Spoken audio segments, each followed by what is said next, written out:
हाँ तो hello everyone, welcome to our Spark Education. जैसा कि 2023 का एग्ज़ाम तो गया, अब आया क्या 24। तो 2024 में आप लोग को तो हल्का मचाना है। लाना कितना है? 450। क्या बनना है? टॉपर बनना है। कैसे बनेंगे? पढ़ेंगे। कैसे पढ़ेंगे? पूरा पढ़ेंगे। आज लाए हैं सोशल साइंस का टॉप 5 क्या सब्जेक्टिव क्वेश्चंस, जिसे हम लोग क्या कहते हैं, दीर्घ उत्तरीय प्रश्न कहते हैं। तुम्हारा पास कितना सर? 30 मिनट के समय बा, यानी कि आधा घंटा का समय तुम्हारा पास है।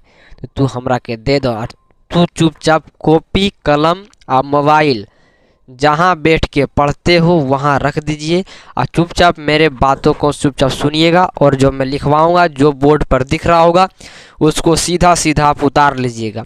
यदि पीडीएफ चाहिए तो नंबर दिख रहा होगा, ले सकते हैं। 99 रुपया आपको लगेगा, 1 साल के लिए बेझिझक पढ़ सकते हैं। लेकिन चलिए, तो आपको पीडीएफ मैं लास्ट में बताऊँगा। अभी 5 सब्जेक्टिव क्वेश्चन है जो कि सर बिहार बोर्ड 2024 परीक्षा में आपके आ सकते हैं। तो चलिए स्टार्ट कीजिए, करें स्टार्ट। चलिए हाँ, तो पहला क्वेश्चन आपके स्क्रीन पर दिख रहा होगा कि सर इटली के एकीकरण में मेजनी का क्या योगदान था। मेरे बाबू सोना, मेरे लाल, मेरे 2024 के एटीट्यूड बॉय, मेरे 2024 के टॉपर बॉय, सर इटली का एकीकरण जो था, जो मेजनी था, उसका बहुत बड़ा योगदान था। क्या था सर? आपको बताऊंगा, लेकिन तर्ज क्या मतलब तोड़ तोड़ के बताऊंगा। क्या सर? तोड़ तोड़ के। जैसा कि देखिए, मैंने एक किताब से लिया है। अब कौन किताब है ये मैं बताऊंगा बाद में, लेकिन आपको जो बोर्ड पर दिख रहा होगा मैं समझाने का प्रयास करूंगा। सर इतना अच्छा समझाएंगे कि सर 2 नंबर का प्रश्न है और सर सीधा सीधा आपके एग्जाम में आ जाएगा। तो सर आप 5 लाइन के बजाय आप 10 लाइन लेके आ जाइएगा और नंबर फुल मिलेगा। चलिए, तो क्वेश्चंस दिख रहा है कि सर इटली के एकीकरण में मेजनी का क्या योगदान था। तो इसका आंसर आप लिखिएगा कि पहले, सबसे पहले लिखिएगा पहला लाइन कि इटली के एकीकरण में मेजनी का योगदान बहुत ही बड़ा था या बहुत महत्वपूर्ण था। ये सब लिखना अपने मन से। तो लिखना है कि मेजनी क्या है, मेजनी क्या था। तो मेजनी एक उदारवादी क्रांतिकारी एक नेता था या क्रांतिकारी था, बोल सकते हैं। ठीक है, क्या बोलिएगा सर? कि सर मेजनी एक उदारवादी क्रांतिकारी था। इसके बाद फिर दूसरा पॉइंट लिखना है कि सर वह इटली को निर्कुन शासकों से मुक्त करना चाहता था। जो मेजनी था वो किसको मुक्त करना चाहता था? इटली के जो शासक था उसको मुक्त कराना चाहता था। समझने का प्रयास कीजिएगा। पहले लिखिएगा कि सर इटली के एकीकरण में मेजनी का योगदान बहुत बड़ा था। इसके बाद लिखना है कि मेजनी एक उदारवादी क्रांतिकारी था। इसके बाद लिखना है कि सर मेजनी ने इटली के शासकों से किसको मुक्त करना चाहता था? तो निर्कुन शासकों से मुक्त कराना चाहता था। इटली का जो एकीकरण हुआ, इससे पहले जो मतलब जो शासन चलता था वो सारा बहुत निर्कुन शासन चलता था। कहने का बात नहीं, मारता था, पीटता था, कुछ भी कर दीजिए लेकिन करता था। इसी तरह सर निर्कुन शासन का राज चलता था। इसके बाद लिखना है कि सर और उसे एक क्या था? गणतंत्र एकीकृत राज्य बनाना चाहता था। कौन? मेजनी। मेजनी क्या करता था कि सर मेजनी सोच रहा था कि सर जैसे हम एक, देखिए, निर्कुन शासन से मुक्त कराएंगे तो एक गणतंत्र राज्य का स्थापना हम देखना चाहते हैं। मतलब स्वतंत्र गणतंत्र मतलब देखना चाहता था। इसके बाद लिखना है कि वह योग्य सेनापति के साथ साथ गणतांत्रिक विचारों का समर्थक भी था। लिखना है कि सर वह क्या सर लोक विचारों के साथ साथ क्या था? गणतांत्रिक लोक विचारों के साथ साथ क्या था? एक क्या था सर? तो विचारों का समर्थक भी था। समझता है ना? चलिए, अपने उद्देश्यों की पूर्ति के लिए उसने यंग इटली नामक की संस्था की स्थापना की। मतलब अपने उद्देश्य के लिए किसकी स्थापना की? 2 स्थापना की। पहला क्या था? यंग इटली, और दूसरा क्या था? Young Europe. फिर पूछेगा ऑब्जेक्टिव में से तो सबके कि सर इटली का एकीकरण कब हुआ था? मेजनी ने कौन कौन सा स्थापना किया? तो यंग इटली पूछेगा, यंग इटली की स्थापना कब हुई। फिर दूसरा पूछेगा कि यंग, जो दूसरा पॉइंट में इसकी स्थापना कब हुई। तो बताना है, लिखा है कि यंग इटली 1932 में शायद हुआ था। नहीं तो ठीक है, हम बताएंगे दूसरे पॉइंट में। ठीक है, आई 1934 में, यानी कि 19 में हुआ था। ठीक है, इसके बाद लिखना है कि उग्र राष्ट्रवादी विचारों के कारण मेजनी का निर्वासित होकर इंग्लैंड जाना पड़ा। वहीं से अपने लाखों एवं रचनाओं के जरिए इटली के एकीकरण के आंदोलन को प्रेरित करता रहा। मेजनी को इटली का एकीकरण का क्या कहता है? बॉस कहता था। ठीक है, तो इतना लिखना है, 2 नंबर आपको आसानी से मिलेगा। तो सबको समझ में आ गया होगा। एक साल पढ़िएगा ना तो मज़ा आ जाएगा। सिर्फ आप लोगों को कंटिन्यूस क्लास को देखनी है और बेहिचक नहीं बल्कि प्यार से समझ में आएगा। जिस तरह हम पढ़ा रहे हैं ना सर, 1 साल में इतना क्वेश्चंस को आप जान लीजिएगा कि चाहे वो कहूँ का हो, चाहे उत्तर प्रदेश बोर्ड का कहानी पूछ दे, हम लोग तोड़ के आएंगे बिहार बोर्ड में। क्योंकि सर जैसा कि अब की बार एग्ज़ाम में सोशल साइंस का एग्ज़ाम में टफ एग्ज़ाम पूछा था, टफ नहीं था, क्वेश्चंस को चेंज किया था। और मैं भी क्वेश्चंस को चेंज कर रहा हूँ। क्यों सर? क्योंकि बिहार बोर्ड को पता है कि सर क्वेश्चंस कैसे पूछा जाता है, इसलिए मैं आप लोग के लिए बेहतरीन क्वेश्चंस ला रहा हूँ। ठीक है, अब दूसरा क्वेश्चंस आप लोग को दिख रहा होगा ब्लैक बोर्ड पर। दूसरा क्वेश्चन दिख रहा है कि देखिए, रूसी क्रांति के 2 कारणों को लिखे। ये भी 2 नंबर का प्रश्न क्या कर रहा है कि रूसी क्रांति के 2 कारणों की क्या करें, वर्णन करें। तो 2 कारण आपको लिखना है, लेकिन इसके साथ इसको सेंटेंस भी लिखना है, तभी आपको 2 नंबर देगा। आप लिख दीजिएगा कि सर जार की जो निर्कुण शासन का नीति था वो हो गया। और दूसरा आपको लिखना है कि जो मजदूर था इसको बहुत खटवाता था, इसलिए लिखना है कि मजदूरों की दर निश्चित थी। क्या 2 नंबर मिल जाएगा?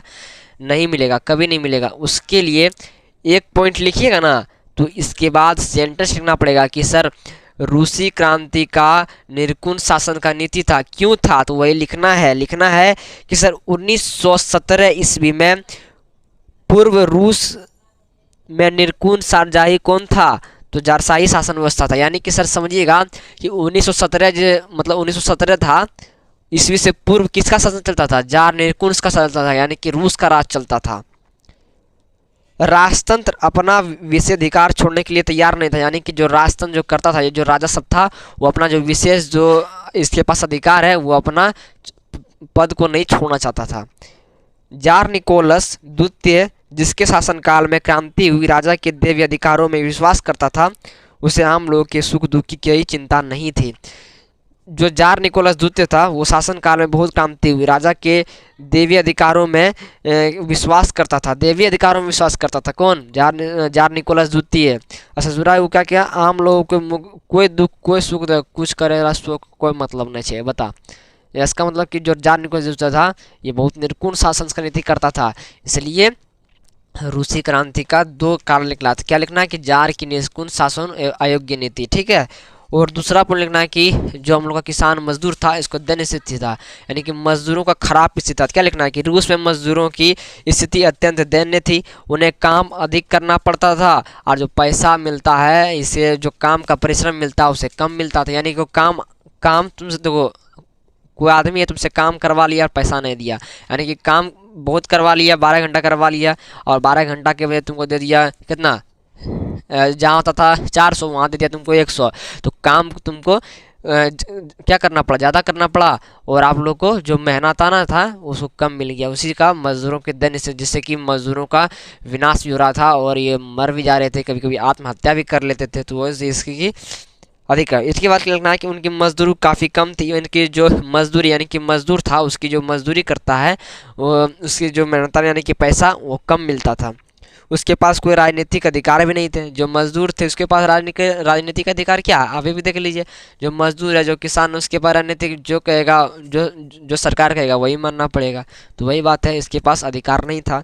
इसके बाद लिखना है कि सर अतः वे तत्कालीन व्यवस्था से क्या थे, असंतुष्ट थे। वही कि जो अभी का व्यवस्था था वो इसे क्या थे, असंतुष्ट, यानी कि संतुष्ट नहीं थे। अब तीसरा क्वेश्चन आपको दिख रहा होगा ब्लैक बोर्ड पर आप लोग को कि सर हिंद चीन उपनिवेश स्थापना का उद्देश्य क्या था। हिंद चीन लेसन 3 में बबुआ, और बहुत इंपॉर्टेंट क्वेश्चन है, बिहार बोर्ड में उम्मीद कर सकते हैं पूछ भी सकता है। तो सर लिखना है कि सर हिंद चीन उपनिवेश कारण का स्थापना का उद्देश्य क्या था। लिखना है फ्रांस द्वारा हिंद चीन में उपनिवेश की स्थापना के निम्नलिखित उद्देश्य थे। जो बोर्ड पर दिख रहा होगा आपको, लिखना है कि फ्रांस में हिंद चीन की स्थापना के लिए महत्वपूर्ण उपनिवेश उद्देश्य थे। लिखना है कि सर व्यापारिक सुरक्षा, आर्थिक कारण, और तीसरा पॉइंट में लिखना है कि सर सभ्य बनाने की नीति। ये आपको तीनों पॉइंट क्वेश्चंस में दिख रहा होगा, सेंटेंस बना के लिख देना है। जैसे आपको पहले क्वेश्चन लिखा है कि सर व्यापारिक सुरक्षा लिख रहा होगा, दिख रहा होगा ब्लैक बोर्ड पर। तो जहाँ व्यापारिक सुरक्षा लिखा है ना, इसके बगल में डैश देके आप लोग इसके बारे में वर्णन कीजिएगा, तब आएगा। इसके बाद लिखना कि आर्थिक कारण, तो आर्थिक कारण है तो आर्थिक कारण के बगल में भी आपको देना है। और तीसरा कारण है कि सभ्य बनाने की नीति, यानी कि सभ्य बनाने की नीति भी आपके वर्णन करना है, ठीक है। तो ये भी समझ सकते हैं कि तीसरा नंबर पॉइंट आपको अच्छा से समझिएगा, क्वेश्चन समझ में आएगा। चलिए चौथा नंबर चलते हैं। बोले थे कि सर 20-30 मिनट में आप लोग समझ दीजिएगा, तो सर आप लोग को आराम से 5 क्वेश्चन बेहतरीन समझ में आएगा। अगला क्वेश्चन है कि सर असहयोग आंदोलन प्रथम जन आंदोलन कैसे बन गया, यानी कि सर जो असहयोग आंदोलन किसके द्वारा दी गई थी, तो सर महात्मा गांधी शुरुआत किया था। तो लेकिन वो ये जो था असहयोग आंदोलन, वो मतलब किस में हो गया चेंज, तो ये हो गया आदमी के आंदोलन में, ठीक है। तो वो कैसे बन गया, तो इसको आंसर आप लोग को ब्लैक बोर्ड में दिख रहा होगा। तो सर इसका 4 नंबर का आंसर होगा कि असहयोग आंदोलन महात्मा गांधी के नेतृत्व में किया। बोले थे कि सर असहयोग आंदोलन किसने किया, लॉन्च किया, तो ये सर महात्मा गांधी ने किया। और ये सर प्रथम आंदोलन था। इस जन आंदोलन के मुख्यतः 3 कारण थे। ये जो महात्मा गांधी ने असहयोग आंदोलन का जो शुरुआत किया, इसके 3 कारण थे, समझिएगा। पहला थे देखिए खिलाफत का मुद्रा, खिलाफत आंदोलन कब हुआ था, ये भी पूछता एग्जाम में, देखिएगा। तो पंजाब, और दूसरा पॉइंट है कि पंजाब में सरकार की बर्बर कार्रवाइयों के विरुद्ध न्याय प्राप्त करना था और स्वराज की प्राप्ति करना था। इसका लिखना कि इस आंदोलन में 2 तरह के कार्यक्रमों को अपना गया। इस आंदोलन में 2 तरह के कार्यक्रमों को अपनाया गया। कौन कौन सर देखिएगा, प्रथमतः अंग्रेजी सरकार को कमजोर करने एवं नैतिक रूप से पराजित करने के लिए विध्वंसक कार्य के लिए अंतर्गत उपाधियों तथा अवैतनिक पदों का त्याग करना, सरकारी तथा गैर सरकारी समारोह का बहिष्कार करना, स्कूल कॉलेजों का बहिष्कार आदि करना था। और द्वितीय में क्या था सर, द्वितीय में रचनात्मक कार्यों के अंतर्गत राष्ट्रीय विद्यालय एवं कॉलेज की स्थापना, विदेशी को अपनाना, चरखा खादी को लोकप्रिय बनाना आदि। इस आंदोलन में महात्मा गांधी का नेतृत्व व्यापारिक स्तर पर लोगों को भी सहभागिता, यानी कि इस जो आंदोलन था इसमें लोगों का जो आदमी था उसमें बहुत सहभागिता, यानी कि साथ दिया महात्मा गांधी का। अतः हम कह सकते हैं कि असहयोग आंदोलन प्रथम जन आंदोलन था। तो उम्मीद करते हैं कि ये भी 2 नंबर का प्रश्न आप लोग आसानी से कर लेंगे। जो मैं सेंटेंस बनाया हूँ इसी से दूसरा आप सेंटेंस बना सकते हैं, तो आपकी मनपसंद है, लेकिन मैंने आंसर जो बताई वो बहुत सटीक है। और 5वां क्वेश्चन से बहुत इंपॉर्टेंट कि असलम पद्धति से क्या समझते हैं। बस्ती था, गंदा बहुत बस्ती। असलम पद्धति बताएंगे सर, कितना अच्छा समझ में आएगा, देखिएगा। छोटे गंदे और आवासीय स्थल, देखिए पहले हम समझाते हैं अपना भाषा में। असलम पद्धति, एक मानिए कि हम जहाँ सोते हैं, एक रूम है, एक रूम में सोने की जगह 4 है और सो जाएंगे 100 गो आदमी, तो बताइए खिचड़ी होगा कि नहीं।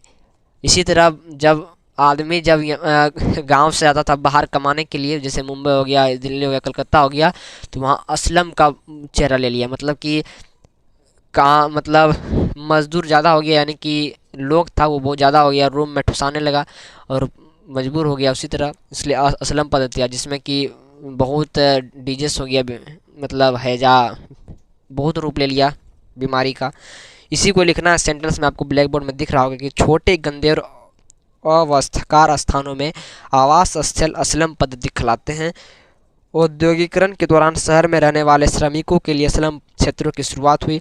औद्योगिकरण के फलस्वरूप कारखानेदारी और प्रथा के विकास के साथ असलम पद्धति यानी कि गंदी बस्ती का विकास हुआ। रोजगार की तलाश में बड़ी संख्या, यानी कि रोजगार के जो अथी थी, रोजगार की कमी थी, इसलिए वो तलाश करने कहाँ गए थे, मुंबई कमाने के लिए, और जिसमें कि अपना गांव घर छोड़कर कारखानों के निकट रहने को बाध्य हो गए। इसके बाद वहाँ उनके रहने की कोई व्यवस्था नहीं थी, जो मजदूर जाता था कोई रहने की व्यवस्था नहीं थी, तो वो जहाँ सोते थे, ठीक है, तो वो अत्यंत उन्हें चोलों, रेन बसेरों तथा टेंट में से रहना पड़ा। ये जगह अत्यंत अस्वास्थ्यकर थी, यानी कि ये मतलब कि बहुत इसमें दिक्कत होनी पड़ती थी, एवं बहुत ही वेस्ट जिसे गांव कहते हैं बस्तियां थी। इसी प्रकार औद्योगिकरण एवं कारखाना प्रथा ने असलम पद्धति की शुरुआत की। तो अब आपका 5 गो सब्जेक्टिव क्वेश्चंस कंप्लीट हो गया। आप लोग उम्मीद करते हैं कि समझ में आ गया होगा। अब आपको चलिए बताते हैं कि नोट्स कैसे मिलेगा। आपको नंबर दिख रहा होगा ऊपर में, एक तो दिख रहा होगा आपको जहां 100 रुपये पेमेंट करना है। पेमेंट का नंबर है 91 130 90। और जो आपको बात करनी है या अधिक जानकारी लेनी है तो सर 95 72 36 58 और 02 पर आपको कॉल कर सकते हैं। बोर्ड पर दिखा रहा होगा आपको, या बोर्ड पर नहीं भी दिख रहा होगा तो इस वीडियो के जाइएगा, चेक कर लीजिएगा, यहाँ नीचे इसका प्लेलिस्ट में बना हुआ है, इसमें चेक कर लीजिएगा आसानी से। और एक व्हाट्सअप ग्रुप भी है, व्हाट्सअप ग्रुप में भी आप लोग ज्वाइन हो सकते हैं, लिंक दिया हुआ है, तो आराम से आप लोग ज्वाइन हो सकते हैं। यदि PDF लेना हो 1 साल के लिए तो सर कोर्स जल्दी ज्वाइन कर लें, जल्दी कम ऑफर है, ठीक है।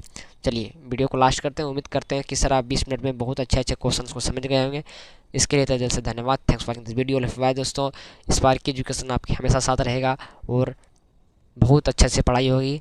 आप लोग बने रहिए, वीडियो को अपने दोस्तों को भी शेयर कीजिए, भाई को बहनों को शेयर करते रहिए और अपने दोस्तों को भी ज़रूर शेयर कीजिए। और सब्सक्राइब जो नहीं किए हैं, जो वीडियो को पहली बार देख रहे हैं, जो हमको पहली बार पहचान रहे हैं, वो पहले सबसे पहले वीडियो को शेयर जरूर करें। और सबसे पहले आपका कर्तव्य है कि सर आपकी पढ़ाई के लिए बेहतर रिजल्ट लाने के लिए आप सब्सक्राइब जरूर करें, ताकि आपको हर वीडियो हर समय पर मिलते रहे और आप एक अच्छे से अच्छे स्कोर कर पाएँ। तो वीडियो को लास्ट करते हैं। जय हिंद, जय भारत दोस्तों।